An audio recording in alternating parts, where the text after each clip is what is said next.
Assalamualaikum warahmatullahi wabarakatuh. Perkenalkan, nama saya Saifullah dari kelas reguler 6A. Di sini saya akan menjelaskan tentang konsep pendidikan menurut Aristoteles.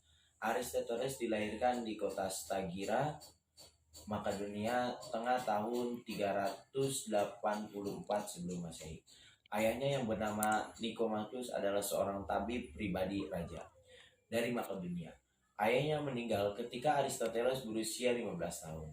Karena itu, ia kemudian diasuh oleh pamannya yang bernama Prokenus pada usia 17 tahun.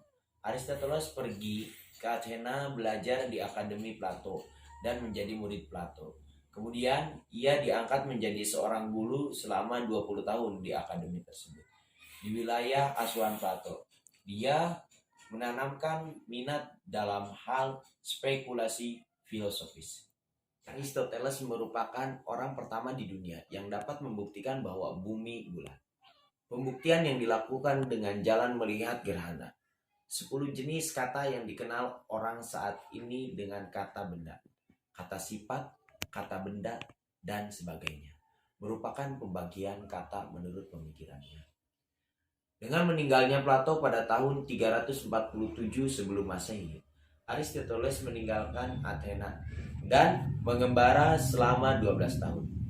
Dengan jenjang waktu itu, ia mendirikan akademi di Asus dan menikah dengan Peltias, yang tak lama kemudian meninggal.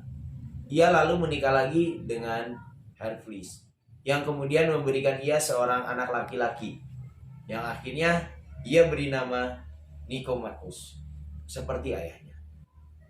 Pada tahun-tahun berikutnya, ia juga mendirikan akademi di Maitio.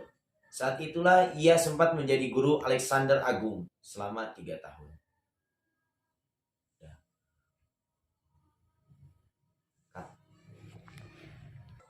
Di tahun 335 sebelum Masehi, sesudah Alexander naik tahta kerajaan, Aristoteles kembali ke Athena dan mendirikan semacam akademi di Lyceum. Disinilah selama 12 tahun ia memberikan kuliah, berpikir mengadakan riset dan eksperimen, serta membuat catatan-catatan dengan tekun dan cermat. Dalam masa kepemimpinannya, Alexander Agung tidak meminta nasihat kepada bekas gurunya, tetapi ia berbaik hati menyediakan dana bagi Aristoteles untuk melakukan riset dan eksperimen. Hal ini mungkin menjadi contoh pertama dalam sejarah seorang ilmuwan menerima jumlah dana yang besar dari pemerintah untuk maksud penelitian atau penyelidikan. Walaupun begitu, hubungan Aristoteles dengan Alexander Agung diliputi oleh berbagai macam polemik. Aristoteles menolak secara prinsipil cara kediktatoran Alexander, apalagi ketika Alexander menghukum mati sepupu Aristoteles dengan tuduhan pengkhianatan. Alexander memandang Aristoteles terlalu demokratis hingga ia memiliki pikiran untuk membunuhnya pula.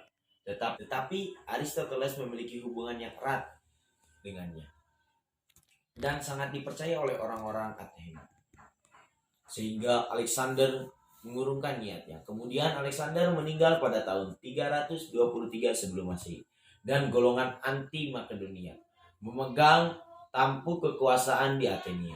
Aristoteles didakwa kurang ajar kepada dewa dikarenakan penelitian-penelitian yang dia lakukan karena takut dibunuh orang Yunani yang membenci pengikut Alexander. Aristoteles akhirnya melarikan diri ke Chalkis. 1 tahun setelah pelariannya ke kota itu, tepat pada tahun 322 sebelum Masehi, Aristoteles meninggal pada usia 62 tahun. Pendidikan akhlak menurut Aristoteles berkaitan dengan jiwa dan keutamaan, kebaikan dan kebahagiaan tertinggi, kebajikan dan titik tengah, tujuan etika. Persamaan konsep pendidikan akhlak menurut Aristoteles sama-sama menekankan bahwa pendidikan akhlak adalah berdasar kepada jiwa masing-masing individu dengan berusaha menjadi yang terbaik dan melakukan perbuatan sesuai dengan keutamaan, maka kebahagiaan tertinggi dapat diraih dengan demikian. Kebahagiaan tertinggi dapat menjadikan hidup lebih baik dan tenang. Dengan kesempurnaan yang telah diperoleh, jiwa yang buruk akan membawa kepada kejahatan dan kehinaan. Namun sebaliknya, jiwa yang baik dan suci senantiasa berada dalam kebenaran. Dengan kebenaran itulah akan diperoleh sebuah kebahagiaan. Konsep pendidikan akhlak Aristoteles beranggapan bahwa akhlak yang berasal dari watak tidak dapat berubah.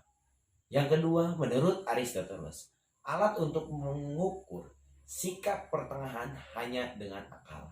Yang ketiga, Aristoteles berpendapat bahwa posisi tengah itu sangat relatif, dan Aristoteles merupakan filsuf Yunani yang pemikirannya hanya berdasarkan pada akal saja. Mungkin cukup sekian dari saya, kurang lebihnya mohon maaf.